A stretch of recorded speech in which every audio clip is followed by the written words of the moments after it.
fue un evento muy, muy lindo, muy enriquecedor para mí, conocí mucha gente, bueno, José, nos conocimos a partir de esto.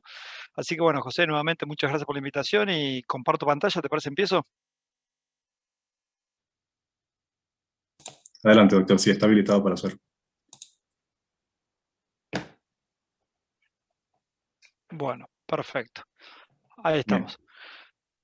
Eh, bien, dicho todas las presentaciones, el temario de hoy podría abarcar desde el soporte ventilatorio invasivo en pacientes con COVID-19, como es programación y monitoreo, el decúbito prono y la discontinuación del soporte ventilatorio. Voy a apagar la cámara, a ver, así tenemos mejor sonido. Y la discontinuación del soporte ventilatorio, pero nos vamos a quedar básicamente con la primera parte de todo esto, que es el soporte ventilatorio invasivo propiamente dicho y la toma de decisión para el decúbito prono, porque me parece que es lo realmente importante para remarcar y para que todos nos llevemos conceptos de esto, ¿no? Eh, Según estimaciones, las publicaciones en relación a lo que es COVID-19 desde enero han ido aumentando de una manera exponencial. Para mayo del año pasado había 23.000 artículos publicados en poco menos de 4 meses, y esto se está duplicando cada 20 días.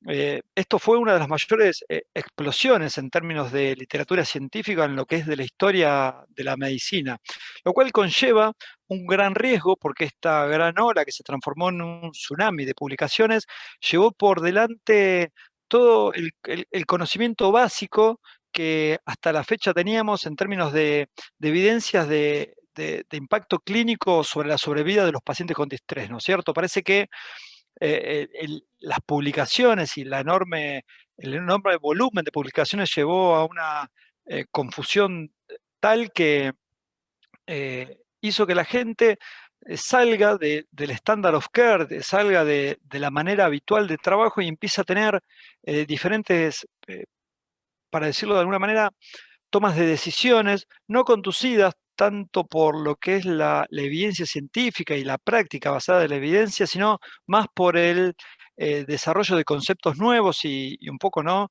Así tomados arbitrariamente desde la literatura. Si nosotros hacemos una revisión, esta es un lindo compilado del Blue Journal del año pasado de Hannah Wunsch, que demuestra claramente cómo las publicaciones a la fecha demostraron un ingreso a terapia intensiva de alrededor del 20% de los pacientes que desarrollaban COVID y eran hospitalizados. Y de estos 20% había un porcentaje en promedio bastante elevado de pacientes que requerían ventilación mecánica invasiva. Dentro de esta proporción de paciente enorme, de pacientes que reciben ventilación mecánica invasiva, la mortalidad descrita va de un rango muy amplio, que abarca desde un 25 hasta un 90% de mortalidad, ¿no? Hay centros, aunque parezca raro, que hoy reportan un 100% de mortalidad de los pacientes que ingresan. Los centros más alejados de los centros de las urbes, de las grandes urbes, de las grandes ciudades, tienen un porcentaje de mortalidad muy alto y esto posiblemente tenga que ver con con el manejo inicial de los pacientes que no es homogéneo y que no tiene un manejo dentro de lo que uno podría estimar como un estándar of care, ¿no es cierto? Nosotros publicamos, ni bien empezada la pandemia, en la revista brasilera de terapia intensiva, esta publicación, que es una publicación solamente de 50 pacientes, fueron los primeros 50 pacientes que tuvimos en 3 meses ventilados, que tenían un promedio de edad de alrededor de 60 años, de sexo femenino, un gran porcentaje, con un Apache 2 elevado, un índice de Carson de 3, y este índice de Carson es bastante relevante porque fíjense que la mortalidad rondaba el 60% para la Argentina, sin considerar a los pacientes que estaban internados al cierre del evento, y el Carson, que es un score de comorbilidades, tenía una significancia importante en términos de predicción de mortalidad, duplicaba la posibilidad de muerte en este grupo de pacientes. Y esto iba bastante de la mano de lo que se venía demostrando para ese momento, ¿no? Que los pacientes con más comorbilidades tenían menos posibilidades de sobrevida. Y bueno, esto nosotros lo encontramos en la población argentina. Ahora, en breve, está por salir una publicación con 1.900 pacientes que hicimos el estudio SATI coronavirus, que lo vamos a publicar en The Lancet, que encontramos para la Argentina también un porcentaje de mortalidad de alrededor del 60%, estrictamente en terapia intensiva del 56%. Potencialmente, la mortalidad en los pacientes sin ventilación mecánica invasiva, en aquellos pacientes que desarrollan falla respiratoria aguda, es alta. Si uno no aplicaría ventilación mecánica, la mortalidad es elevada y a lo largo y si esos pacientes sumaban edad, comorbilidades, fragilidad, la mortalidad aumentaba exponencialmente. O sea, cuanto más grave era el paciente, cuanto más comorbilidades tenía, cuanto más añosos, la mortalidad era más podría ser más elevada. Sin embargo, potencialmente, cuando uno aplica ventilación mecánica a ese grupo de pacientes, espera tener un impacto, ¿no? Un beneficio sobre la mortalidad marcado, digo, desde el ideal, que sería reducir la mortalidad a cero, esto va a ir aumentando en relación a las diferentes comorbilidades que tenga el paciente. Como yo les decía, a mayor edad, mayor comorbilidad y mayor fragilidad, los pacientes tienden a tener un aumento exponencial de la mortalidad que en algún punto, tanto el paciente ventilado con falla respiratoria aguda hipoxémica como el no ventilado tiene una mortalidad similar. Y esto pasa en COVID. En algunos centros, la mortalidad de los pacientes es tan elevada como en ventilación mecánica como la de aquellos que no reciben ventilación mecánica. ¿Y esto por qué? Porque también muchas veces el perfil de grupo de pacientes que ingresa a esos centros conlleva una mortalidad elevada. Entonces, ustedes pueden estar en centros que tengan un 25% de mortalidad, pero también pueden estar en centros que tengan un 80% de mortalidad y eso no es raro para ese centro, es esperable para ese centro.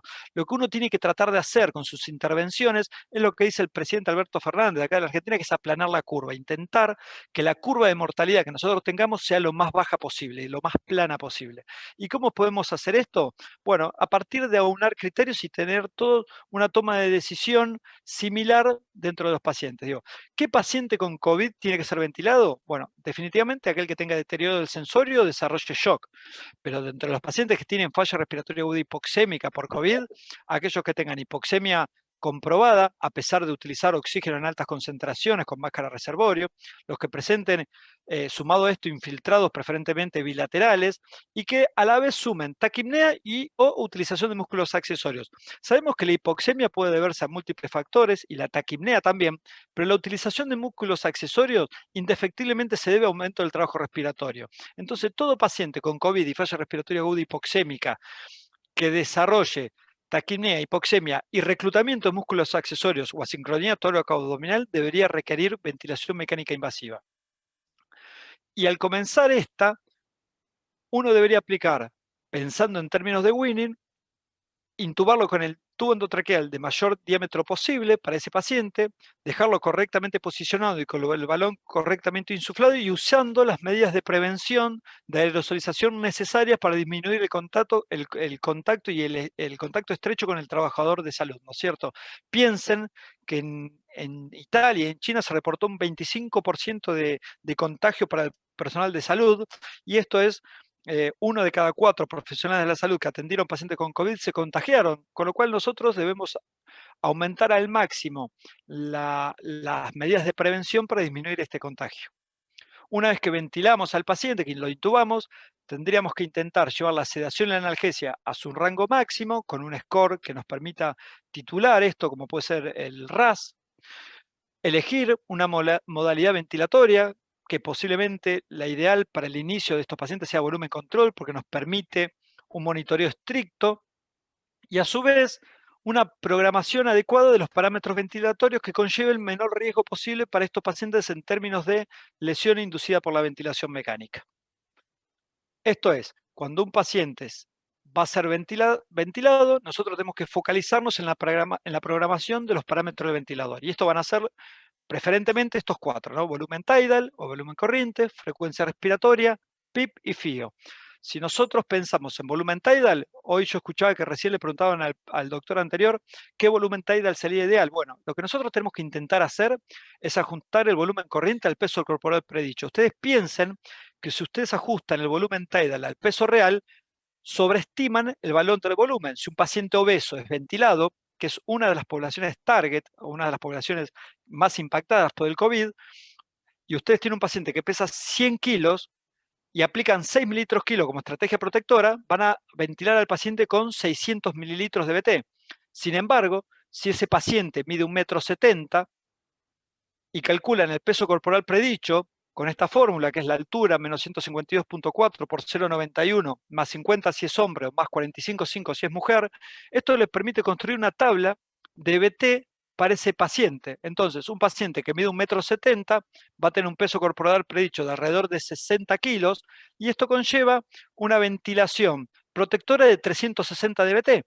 Esto es, si ustedes a este paciente que pesaba 100 kilos lo hubiesen ventilado con 6 mililitros kilo por el peso actual, estarían sobreestimando casi al doble el peso, el BT que tienen que utilizar.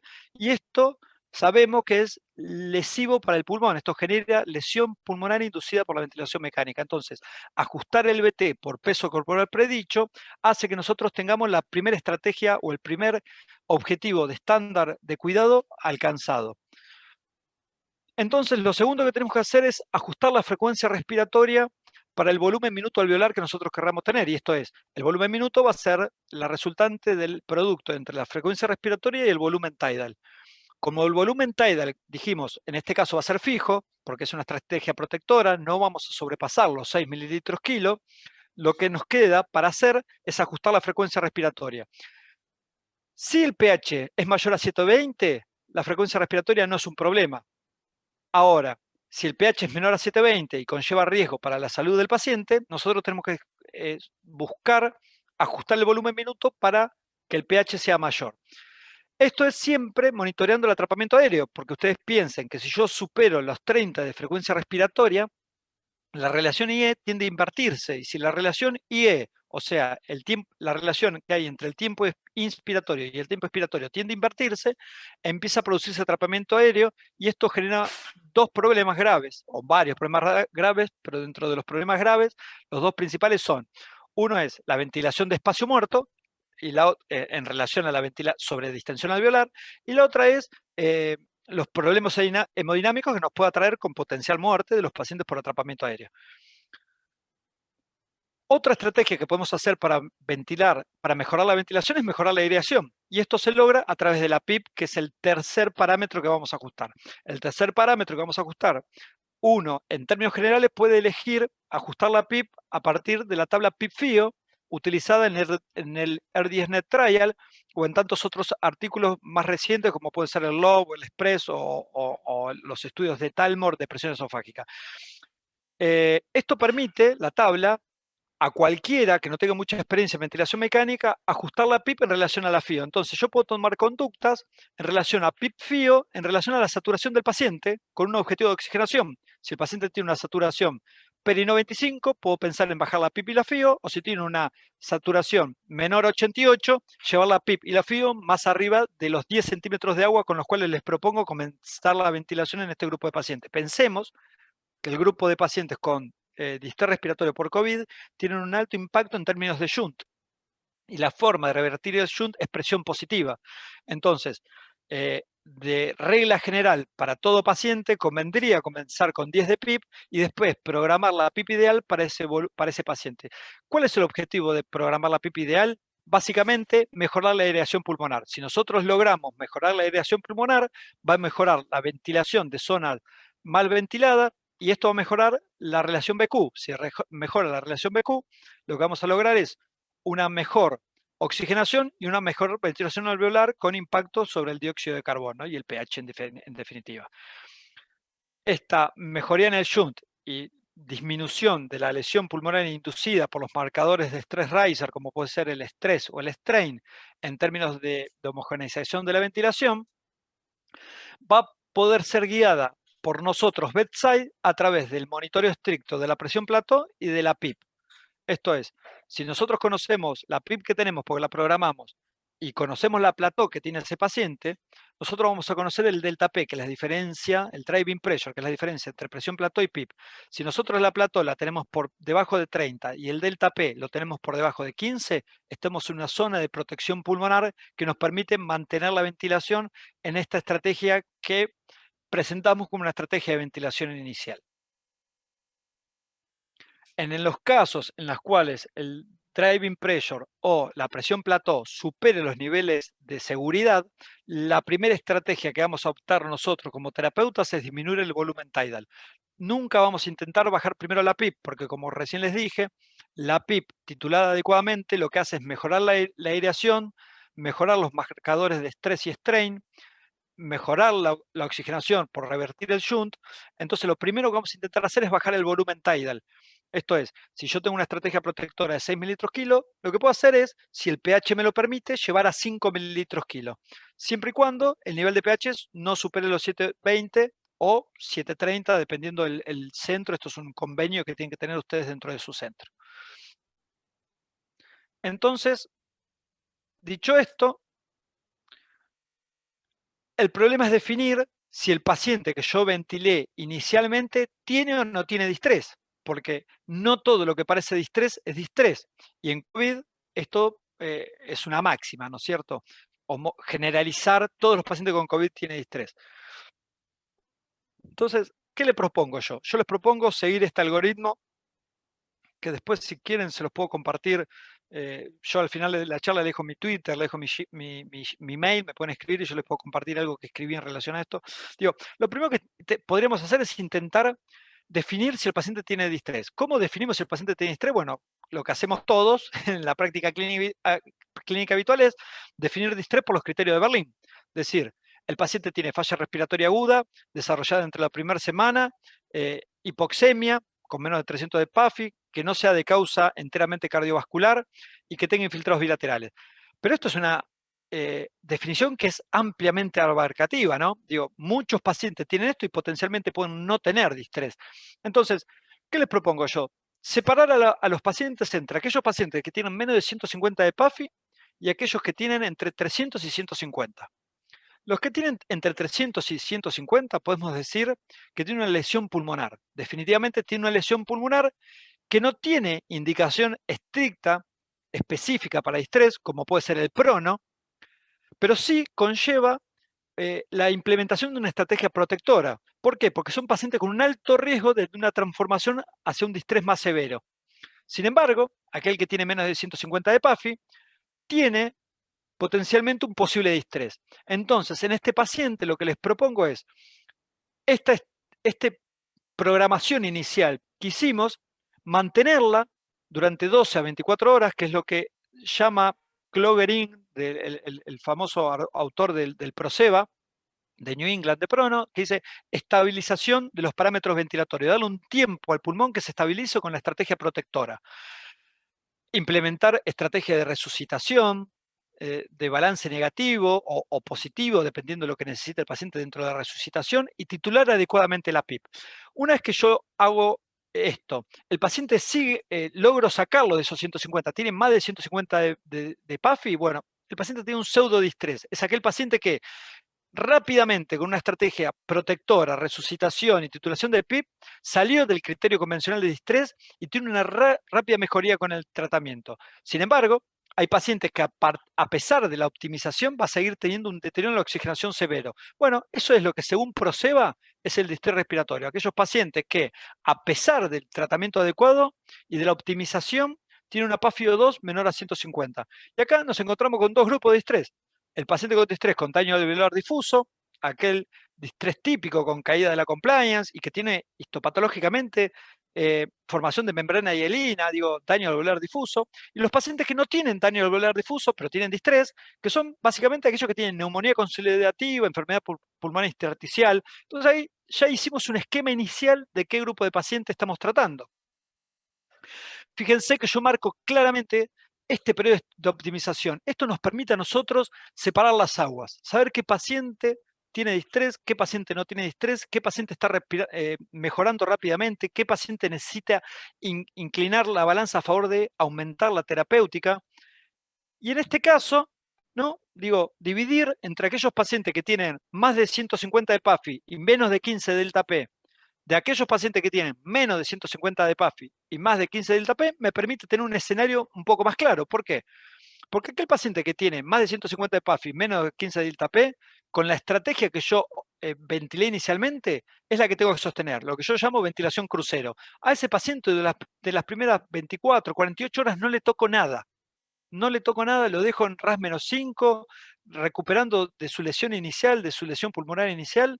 Sin embargo, en aquel paciente que yo instauré toda la terapéutica, y a pesar de toda la terapéutica sigue teniendo menos de 150 de PAFI y tiene más de 15 o tiene más de 15 de delta P, ese paciente que tiene distrés con lesión pulmonar, daño alveolar difuso o sin daño alveolar difuso, en ese paciente necesitamos una estrategia más, dar un paso más en el tratamiento ventilatorio. Entonces, en este paciente es en aquel que está recomendado hacer una titulación de PIP adecuada y utilizar bloqueo neuromuscular. ¿Por qué bloqueo neuromuscular? Porque básicamente la implementación de bloqueo neuromuscular sabemos que conlleva la disminución de la mortalidad. ¿Cómo podemos titular PIP? ¿Cómo implementar bloqueo o cuándo implementar bloqueo neuromuscular? ¿Cuándo implementar bloqueo neuromuscular?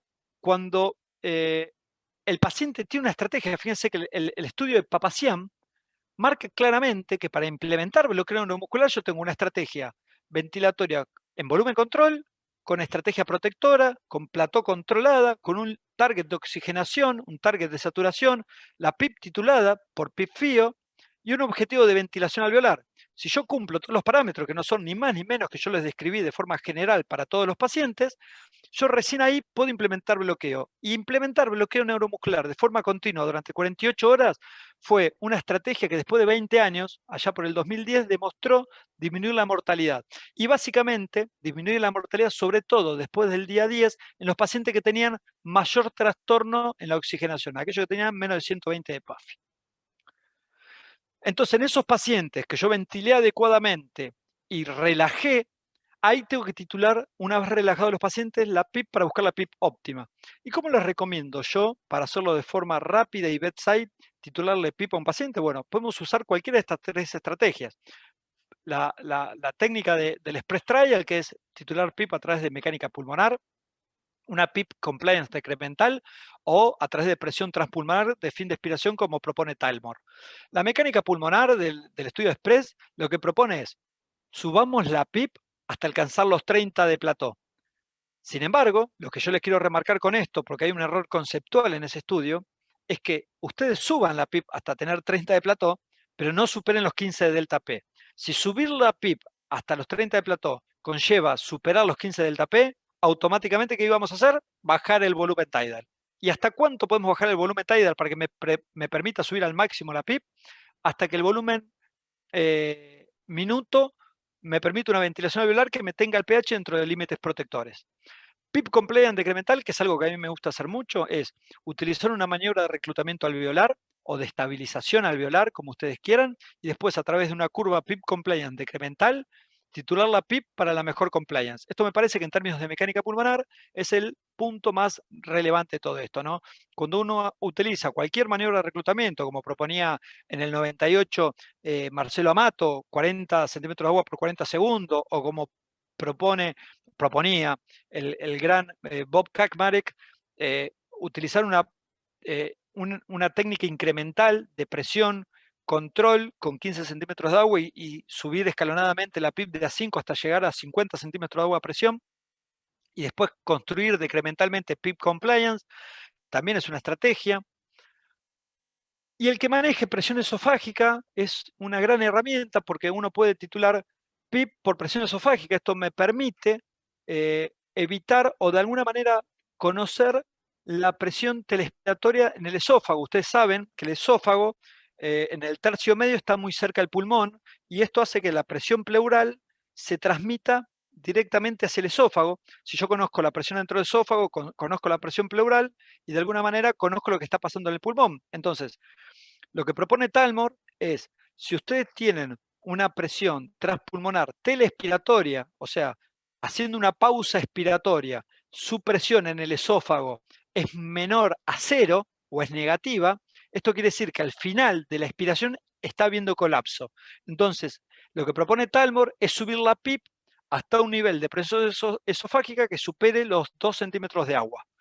Tener una presión pulmonar, transpulmonar expiratoria positiva. Y de esta manera conocer la presión alveolar de fin de expiración que me permita saber que el pulmón se mantiene abierto al final de la expiración. Todas las técnicas son válidas, ninguna demuestra ser superior a la otra, pero fíjense que son 3 técnicas que son muy amigables para titular PIP bedside. Entonces, acá tenemos otro escenario. Yo tenía PAFIO 2 menor a 150, titulé PIP, usé bloqueo y el paciente mejoró la PAFIO y mejoró el delta P, porque reclutó volumen de pulmón aireado, mejoró la compliance, mejoró la ventilación. Bueno, listo, me quedo ahí. Ventilación crucero, como dice Papazian, 48 horas de bloqueo neuromuscular en infusión continua. En la Argentina no existe el cisatracurio, nosotros acá usamos atracurio, pero yo creo que en Ecuador ustedes tienen cisatracurio, que es el mismo estudio que usó, la misma droga que usó Papazian en su estudio. Entonces, 48 horas de bloqueo neuromuscular con una ventilación protectora con titulación de pipa adecuada. Y después salir de esa estrategia. Pero también puede ser que nosotros titulemos PIP, usemos bloqueo neuromuscular, pero sin embargo esto no alcance y el paciente siga teniendo menos 150 de PAFI o teniendo valores de mecánica pulmonar por arriba de estrategia protectora. Entonces ahí es cuando aparece la reina de la pandemia, que es el decúbito prono, ¿no es cierto? El decúbito prono implica indefectiblemente un periodo de optimización. Pronar a los pacientes antes de optimizar la ventilación es un error conceptual.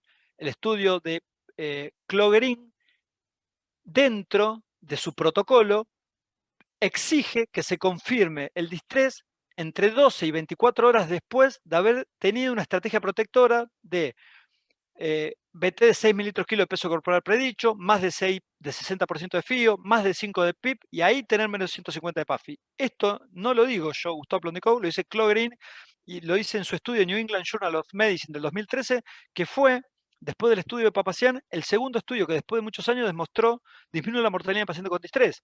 Entonces, pronar a los pacientes sin un distrés confirmado de la manera que lo propone Proceba es un error conceptual, porque es salir de lo que la evidencia dice a la fecha. ¿Por qué uno elige pronar a los pacientes? Uno elige pronar a los pacientes porque se sabe que cuando un paciente se acuesta solamente, cae su capacidad residual funcional. Y si yo a ese paciente lo someto a anestesia o a paralización, la caída de la capacidad residual funcional es experimental. A mayor sedación y mayor relajación muscular, más caída de la capacidad residual funcional, más caída del volumen de fin de expiración. Y se sabe de hace ya muchos años, fíjense, 1974, les estoy hablando de hace casi poco menos de 50 años, se sabe que para revertir esto, la posición prona parece la mejor opción. Entonces, ¿por qué la posición prona puede ser la mejor opción para revertir la pérdida de volumen asociada a el distrés respiratorio y a la parálisis muscular? Bueno, tiene que ver con esto, ¿no? Con el efecto Slinky de un resorte. Ustedes piensen así, si el pulmón fuese un resorte, como estos Slinky, fíjense que tiene una forma triangular el pulmón endocúbito dorsal. Si yo agarro al resorte del vértice, la base tiende a colapsarse, porque fíjense cómo el resorte tiende a colapsarse en la base. Si yo doy vuelta al pulmón y agarro el resorte de su base, fíjense cómo la mayor parte de volumen pulmonar se abre. Esto es, los alvéolos son solidarios consigo mismos. Cuando yo genero apertura pulmonar, genero tracción radial de los alvéolos con sus alvéolos vecinos y genero apertura pulmonar. Esto es en un paciente respondedor. Ustedes piensen que el mayor volumen de pulmón aireado se encuentra en las zonas posterobasales del pulmón, que son las mismas zonas del pulmón que se encuentran mejor irrigadas. Esto hace que cuando yo prono a un paciente y el paciente tiene reclutamiento alveolar por la posición prona, a su vez va a tener aumento de la capacidad residual funcional, o sea, aumento del volumen de pulmón aireado, va a haber cambios en el gradiente de presión pleural, ventrodorsal y lo que es más importante, en la presión transpulmonar, va a ser mejor ventilación en las regiones dorsales, que donde mejor perfusión hay. Esto va a generar una mejor relación BQ, va a haber homogeneización de la ventilación con menores marcadores de estrés y strain. Vamos a sacar el efecto que el corazón genera sobre el pulmón en términos de compresión, sobre el pulmón izquierdo, permitiéndole una mejor ventilación, va a generar una mejor distribución de las presiones sobreimpuestas, ¿sí? Todas las presiones que recaen sobre las bases pulmonares se van a revertir. Y esto indefectiblemente lleva a una mejoría en la relación ventilación-perfusión y lo que es potencialmente también, ¿no?, un drenaje de secreciones. Sin embargo, hasta el 2010 no había ningún estudio que demuestre que pronar a los pacientes generaba diferencia en la mortalidad. Fíjense, esto es una revisión que publicamos en la revista brasileña de terapia intensiva, y fíjense que tanto Gattinoni como el mismo Cloguerin, o Jordi Mancebo, o Fabio Taccone, hasta el 2009 nunca nadie había demostrado diferencia significativa en la mortalidad con la utilización de prono. ¿Y por qué era esto? Porque el prono se usaba de manera de rescate sistemáticamente. Lo que hizo Cloguerin fue utilizar al prono de manera temprana como una estrategia de, de impacto temprano. Digo, en un paciente que tiene estrategia protectora implementada, tiene bloqueo neuromuscular implementado, y ese paciente entre las primeras 12 horas, 24 horas, no mejoró la PAFI, a ese paciente se lo prona indefectiblemente. Es una maniobra sumamente económica, poco laboriosa y que tiene un impacto en la mortalidad. Fíjense la diferencia en la mortalidad que encontró el grupo de Guerin solamente pronando a los pacientes con distrés. Esto es, pronar a los pacientes 16 horas de forma consecutiva a lo largo del tiempo. El que no pueda ser pronado también puede ser sentado. Y ustedes saben que los pacientes, a medida que recuperan la vertical, mejoran la capacidad residual funcional y esto mejora la distribución de la ventilación.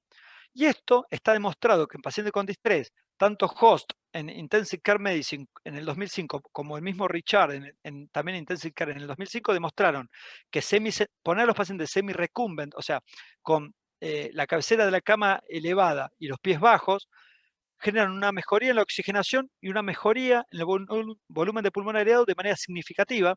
Entonces esto de alguna manera replica lo que pasa en los pacientes con el prono. Digo, en el paciente que yo no puedo pronar, elevar la cabecera de la cama por sobre los pies mejora el volumen de expiración y debería tener un impacto. Yo esto lo puedo utilizar como una maniobra previa de evaluación de respuesta al prono, o puedo directamente utilizarla como una estrategia en los pacientes que no puedo pronar por contraindicaciones. Por ejemplo, no sé, una esternotomía o no sé, un paciente de plaquetado del frontal. Estos pacientes que son contraindicación o severamente inestable hemodinámicamente, ¿no? Digo, pacientes que están contraindicados pronarlos o hay limitaciones para pronarlos, puedo semisentarlos. Les voy a dejar mostrar un video de cómo es la técnica de prono para que la tengamos presente. Esperemos que ande. Bien, perfecto. ¿Cómo programar a un paciente? Antes de comenzar, lo que tenemos que hacer es prepararnos, ¿no? Preparar los electrodos, el juego completo de sábanas, tener un un endotest para controlar la presión del balón, elementos de higiene oral, sábanas nuevas. Pensemos que a los pacientes los vamos a programar y todo esto después no se lo vamos a cambiar. Suspender la alimentación temporalmente, pero inicialmente solamente, para evitar el reflujo. Considerar la higiene oral, el cambio de la fijación del tubo e inflar el balón al límite superior inicialmente en todos los pacientes antes del prono, porque después no lo vamos a poder hacer, después vamos a tener una limitación para hacerlo. No requerimos de muchos operadores, con 3 alcanzaría para pronar a cualquier paciente, y es el operador de la cabecera el que dirige la maniobra. El operador de cabecera es el que va a decirle al equipo hacia dónde vamos a movernos. Entonces, lo primero que vamos a intentar hacer es chequear el largo de las vías, las ondas, las tubuladuras, que todo alcance, que esté del lado que yo quiero que esté, que nada traccione, que nada se arranque, ¿sí? Sonda vesical, no olvidarnos, guías centrales. Recuerden que estos pacientes son pacientes que están con mucho requerimiento de drogas y muchas vías, no nos olvidemos de ninguna. El circuito respirador. Este video gira al paciente hacia el radio contralateral del respirador. Yo prefiero girarlo inicialmente hacia el lado del respirador. El que guía la maniobra toma el tubo endotraqueal, lo fija y es el que da las indicaciones. Vamos a colocar dentro de lo posible parches hidrocoloideos en todas las zonas de apoyo óseas. Vamos a cuidar los ojos, la frente, la boca, la pera, el esternón, las rodillas. Vamos a hacer un movimiento horizontal. Primero llevar el paciente hacia el lado contralateral, hacia donde lo vamos a pronar. Y una vez que tenemos todo correctamente colocado, lo primero que vamos a hacer es poner la mano por debajo, o sea, la palma de la mano se coloca debajo del glúteo hacia donde lo vamos a rotar para que ese brazo quede inmediatamente del otro lado una vez rotado. Fíjense que elevan al paciente, le colocan la mano abajo de la cola, llevan la sábana para aquel lado porque van a utilizar una sábana nueva, ponen el juego nuevo de sábanas para ya una vez que rotan al paciente, el paciente quede con el juego de sábana nuevo. Colocamos al paciente en decúbito lateral, y esto es un punto muy importante, porque en ese punto es en el cual yo propongo monitorear al paciente, ver que todo esté adecuadamente y que todo vaya bien, que no haya inestabilidad hemodinámica, la oxigenación esté bien. Si acá hay algo que contraindique continuar con la maniobra, como puede ser inestabilidad hemodinámica, volver al supino, porque si hay que reanimar a un paciente o masajearlo, hay que intentar hacerlo en decúbito supino, ¿no es cierto? Y una vez que todo esto esté bien, continuamos con la maniobra hacia el decúbito prono. Seguimos hasta finalizar el decúbito prono. Fíjense que ya la mano contralateral quedó sola afuera. Acá es recomendable colocar posicionadores en cabeza, tórax y pelvis, utilizar la posición del nadador, chequear el ventilador, el monitoreo hemodinámico y no olvidarnos cambiar la posición del paciente lo más seguido posible para evitar lesiones.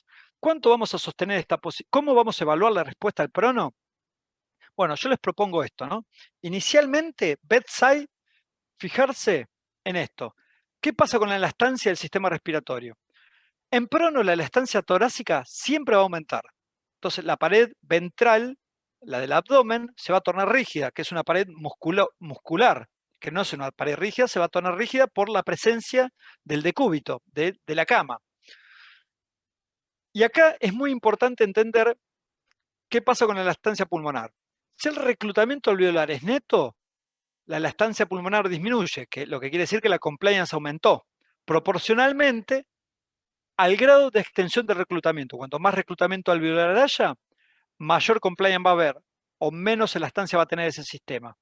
Y la elastancia pulmonar va a impactar sobre la elastancia del sistema respiratorio, que no es ni más ni menos que la relación que hay entre la elastancia torácica y la pulmonar. Entonces, si la disminución de la elastancia pulmonar es igual al aumento de la elastancia torácica, la elastancia del sistema respiratorio no va a cambiar. Y esto quiere decir que potencialmente el pulmón reclutó, porque la elastancia del sistema respiratorio no cayó, o sea, la compliance no cayó, la compliance del sistema respiratorio. Si la elastancia pulmonar disminuye en mayor proporción que el aumento de la elastancia torácica, la elastancia del sistema respiratorio disminuye, o sea, la compliance mejora. Esto es, hubo reclutamiento. Entonces, ¿cómo, para resumirlo, si yo prono al paciente y el paciente mejora la compliance o no la cambia, quiere decir que la compliance pulmonar mejoró siempre, porque la compliance torácica empeora siempre. En cambio, si la compliance del sistema respiratorio empeora después del prono, quiere decir que no hubo reclutamiento, al contrario, hubo pérdida de volumen. Y esto es una cuestión clínica que nos permite bedside darnos rápidamente, antes inclusive de la oxigenación, que siempre hay que tenerla como un objetivo, tener un pantallazo de qué está pasando con el sistema respiratorio. ¿Cuánto va a durar el decúbito prono? En aquellos pacientes que resulte efectiva la maniobra, el paciente debe permanecer al menos 16 horas por día en decúbito prono, supinándose solamente con objetivos de cuidado y aseo. Hay algunos reportes de los grupos chilenos que 48 horas o más de prono no conlleva riesgo y tiene potenciales beneficios. Hoy en COVID lo que estamos tratando de hacer es mantener a los pacientes, sobre todo los pacientes obesos, más de 48 horas. En mi centro donde trabajamos tenemos a los pacientes pronados entre 48 y 72 horas. ¿Cuándo suspendemos el prono? Bueno, el decúbito prono deberá ser suspendido en aquellos pacientes que, por negativa, en aquellos pacientes que cuando yo los prono cae la PAFI, un 20%, lo prono una vez, cae un 20%, lo supino. Al otro día o a la noche lo vuelvo a pronar, vuelve a caer, bueno, ese paciente no responderá al prono, no se prona nunca más. Los pacientes que presentan complicaciones asociadas al prono, como puede ser inestabilidad hemodinámica, no se prona. Y si no, por la positiva, o sea, el paciente que estuvo pronado más de 16 horas, lo supino, y a las 4 horas de supino, en los gases tiene una PAFI mayor a 150, con menos de 0,6 de FIO y menos de 10 de PIB, ese paciente tuvo una respuesta al prono positivo, no hace falta volver a pronarlo. Si el paciente no tiene esto, se lo sigue pronando hasta que alcancemos el objetivo de oxigenación con la PIP y la FIO recomendada. Entonces, a modo de resumen, ¿qué les puedo decir? Que el manejo de los pacientes con COVID es una situación nueva para todo el equipo de salud, incluso para los más expertos. Más allá de este año de pandemia que hemos pasado, el expertise en el área es bajo, por más que los que opinen del tema sean Gatinón y Tobin. Confiemos en nuestros conocimientos, no salgamos de lo que nosotros conocemos y sabemos hacer bien. Elijamos opciones que consideremos exitosas según la mejor evidencia disponible. No tomemos, no nos pongamos creativos en términos de implementar estrategias que no hayan sido demostradas para la ventilación. Cuando sea posible, vamos a confiar en las prácticas habituales en nuestra unidad. Si en nuestra unidad no sabemos hacer decúbito prono, lo que deberíamos hacer es intentar entrenarnos previamente, porque seguramente tengamos muchos problemas asociados al decúbito prono. Intentemos usar cosas que sean familiares para el equipo de salud, porque eso mejora los resultados y la implementación de las terapéuticas. Individualicemos el tratamiento. Si bien yo les presenté hoy un pantallazo general para el manejo de todos los pacientes con COVID y distrés, intentemos, en términos de manejo de sedación, ventilación mecánica y cuidado de enfermería, individualizar el tratamiento. Pensemos siempre en soluciones sencillas que se puedan ejecutar de manera eficiente. No vayamos por metas esotéricas incumplibles, sino seamos realistas. Digo, seamos cautos, sobre todo con la discontinuación del soporte. Los pacientes con COVID necesitan tiempo para recuperarse. Entonces, las primeras 48, 72 horas son cruciales. Logremos una estrategia protectora, una titulación de PIP adecuada, mantengamos la sedación, la analgesia, el relajante muscular si es necesario y el prono, el tiempo que el paciente necesite para mejorar su proceso agudo. Y después de esto empecemos a pensar en discontinuar. Y cuando pensemos en discontinuar, que podríamos tener una charla entera de Winning y por eso no elegí dejarla, pensemos en desescalar el tratamiento que escalamos. Digo, si un paciente llegamos al decúbito prono, lo primero que vamos a hacer es supinarlo, esperar estabilidad en supino, 24 horas. Una vez que tengamos estabilidad en supino, recién ahí descontinuar el bloqueante neuromuscular. Y una vez que, pasadas las 24 horas de suspensión del bloqueo, tengamos una respuesta adecuada, recién ahí empezar a discontinuar sedación. Y una vez que discontinuamos sedación, empezar a evaluar el despertar y la analgesia, y recién ahí pensemos en de qué manera vamos a discontinuar el soporte ventilatorio. Tratemos de ser ordenados, porque ser ordenados tanto en la toma de decisiones incremental en términos de soporte ventilatorio como en retiro de soporte vital, nos permite a nosotros ver en qué paso estamos fallando y evaluar de manera concienzuda y con seguridad la estrategia terapéutica que estamos implementando. Como dijo el Che Guevara, seamos realistas, hagamos lo imposible. Y les agradezco mucho por su atención. Este es mi mail personal, este es mi Twitter. Yo respondo personalmente el Twitter, así que les pido que si quieren me sigan y me pregunten lo que quieran a través de él. En el mail tengo un montón de trabajo, así que no es donde más me van a encontrar abierto, pero cualquier duda que tengan, por favor escríbanme. Yo apenas pueda les voy a contestar. Así que